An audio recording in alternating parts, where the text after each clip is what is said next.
analysts won't sleep tonight after what Trump sent to Special Counsel Mueller. Here's what Trump said.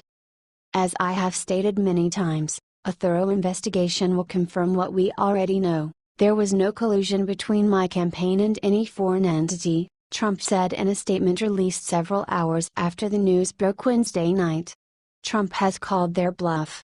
The Justice Department has now announced that Mueller would be the special counsel and would carry out the probe to find out about if Russia had hacked the election. Democrats have been pushing for an investigation that would be free from Donald Trump interference. Here is how Trump responded to it. I look forward to this matter concluding quickly, he said. In the meantime, I will never stop fighting for the people and the issues that matter most to the future of our country. Deputy Attorney General Rod Rosenstein announced the move on Wednesday and he recommended President George W. Bush appointee Mueller. Mueller has led the FBI and was reappointed by Obama. He has a great reputation with both parties.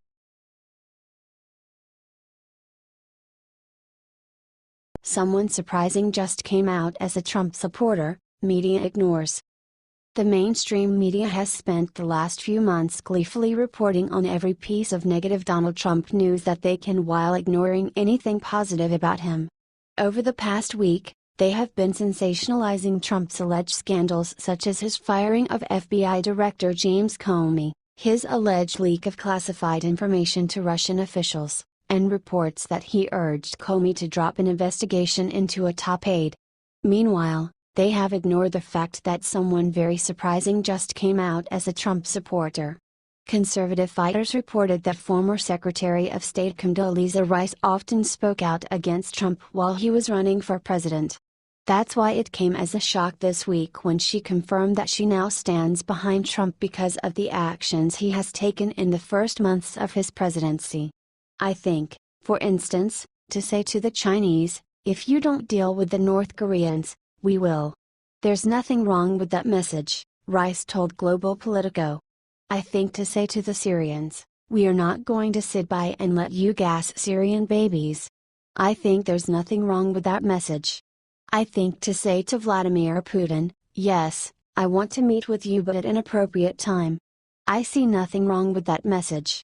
Yes, one of our nation's top foreign policy experts approves of the messages Trump has sent to North Korea, Syria, and Russia.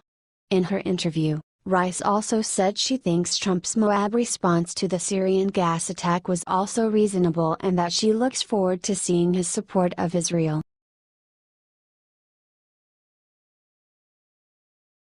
Southern border resident spoke about the differences since Trump took office. The CNN reporters wanting to discredit the president went to the border, but what happened there was out of their imagination. Pamela Taylor is a citizen who lives near Brownsville, Texas on the U.S.-Mexico border. She has stated that she can see illegal aliens jumping over the fence. Now she appeared on CNN to talk about the changes that happened since President Trump took office. Not long ago she stated that building the wall is not a good idea and that it wouldn't change anything. Don Lemon, knowing that, invited Taylor on his show with the idea that she will be on his side. Anyhow, she shocked him by doing the opposite. Don started the show by trying to impose the left opinion on her. That's been the conventional wisdom from a lot of people, that if you have a 20-foot wall, that there's a 21-foot ladder that can help them get over it. But your house is right there on the border. You can actually watch undocumented immigrants cross into the country from your home, said Don Lemon. According to just released Customs and Border Protection numbers, illegal southwest border crossings were down by 40% last month. Have you noticed a difference? This was when the woman faced him with a truth that was unexpected for CNN. I believe President Trump is making a difference already, Taylor stated. Basically, it was a constant flow of people coming over. Not ones and twos, but by 20s and 30s. Now, we actually get a good night's sleep every once in a while. We don't have any interference. Of course, I can't speak for the Border Patrol. They probably are picking people up, but in such large quantities, she continued.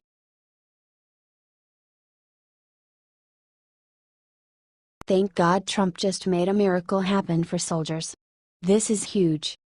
If you were lucky enough to be a cadet at the Coast Guard graduation ceremony today, then you already know the incredible thing Donald Trump did for every single cadet in the crowd. In the middle of his commencement speech, Trump started picking on the cadet in charge of parking enforcement, Brian Kemp. It was all funny and lighthearted at first, then the president dropped this bombshell on them: Donald Trump pardoned all of the minor offenses or infractions the cadets committed this year. Wow! Looks like the entire last year of CDT Kemp's ticket-giving life were all for naught. However, you can bet that these future troops were pretty happy to get their gift. No lives were saved today, but still President Trump has shown time and again how much he loves and trusts our military. The presidential pardon is a special power reserved for the U.S. president, and that is why he chose to use it.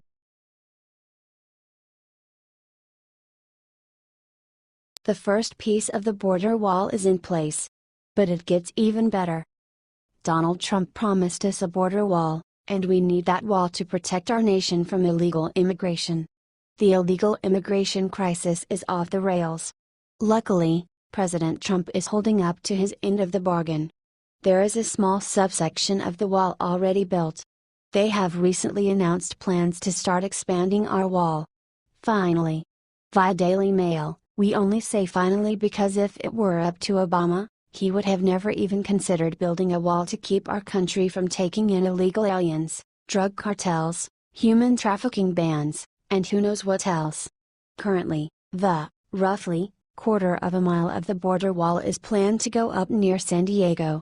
It will sit within 120 feet of the border between Mexico and the U.S. This is an attempt to figure out what type of wall would work best at keeping illegals out of our country. Other prototypes will be built along the way until we find something that works. We have had faith in President Trump since he announced his wall. Now, it is happening. The only issue we're anticipating is the flood of tears the liberals are going to subject us to along the way. They love to get upset over nothing, mainly because it is the cool thing to do. If crying like a baby is cool, then I will be lame for the of my life. Accusations are going to start flaring up again. They are going to accuse Trump of being a racist, again. They will be promptly dealt with, regardless of how upset they are about the situation. This is Trump's America now, which means it's our America. It's funny, when you talk to a liberal, you discover that they are clueless. They don't know what is going on. If you ask them about Trump, they will be more than happy to tell you the bad stuff, which of course is anything that doesn't outright cater to their need for safe spaces. The point is this: they can't say anything good about the president because it doesn't fit their narrative. The biased mainstream media ignored Trump's strengths, and reported nothing but nonsense and lies. The president could run into a burning building, save 100 kids, and the headlines would read, "Trump throws children into burning building." Silly liberals. They need to grow out of this phase. We're so excited to see what might come next with the border wall. It's been a long time coming. Other presidents were afraid of acting because they thought they might get attacked by Wall Street investors or the American public. Trump is the only one who could get the wall built while plowing through the opposition. We are so thankful to have him as our president. We would love to see most of the wall built by the end of 2020, providing liberals don't try to block him every step of the way. This is an exciting time to be a patriot. The country is finally making its way back into the hands of the people.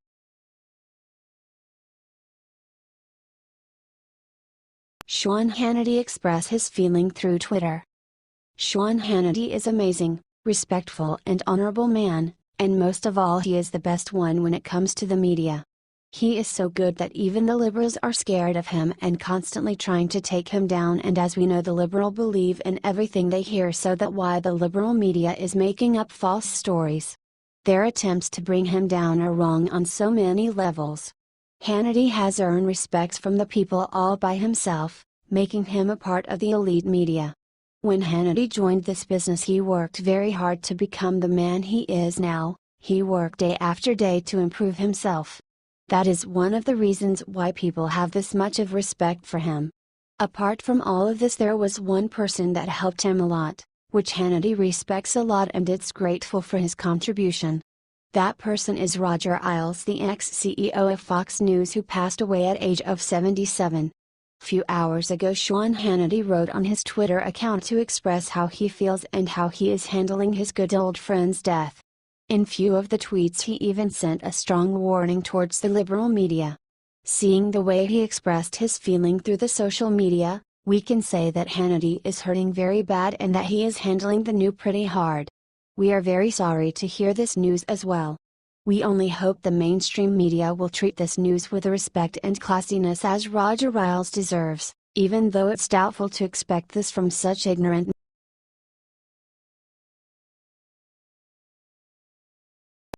She's a hero. Feinstein just saved Trump from impeachment with one sentence that explains everything. On Thursday's broadcast of CNN's Situation Room, Senator Dianne Feinstein, D. California, stated that she has not seen any evidence of collusion between the Trump campaign and the Russians, and that special counsel Robert Mueller's investigation is the one that would bring forward solid evidence on which you could base a criminal case and indict someone. Anchor Wolf Blitzer asked, "The last time we spoke, Senator, I asked you if you had actually seen evidence of collusion between the Trump campaign and the Russians, and you said to me, and I'm quoting you said, 'Not at this time.' Has anything changed since we spoke last?" Feinstein answered, "Well, no, it hasn't. So, I would depend on this investigation that we're talking about, that would bring forward any criminal activity, and, of course, has the right and the ability to charge people, select targets, look at them, bring about an indictment. And so, it's a very big investigation. And I think somebody that's as sophisticated as Bob Mueller is really the one to carry it out and see that it does not go awry, it does not overreach, but it's what it should be." Blitzer followed up, "So far, you have not seen any evidence of collusion, is that right?" Feinstein responded, "Well, evidence that would establish that there's collusion. There are all kinds of rumors around. There are newspaper stories, but that's not necessarily evidence. And so, you've got the Intelligence Committee looking at it, and you will have the Mueller investigation going on, and it's the Mueller investigation that would bring forward solid evidence on which you could base a criminal case and indict someone."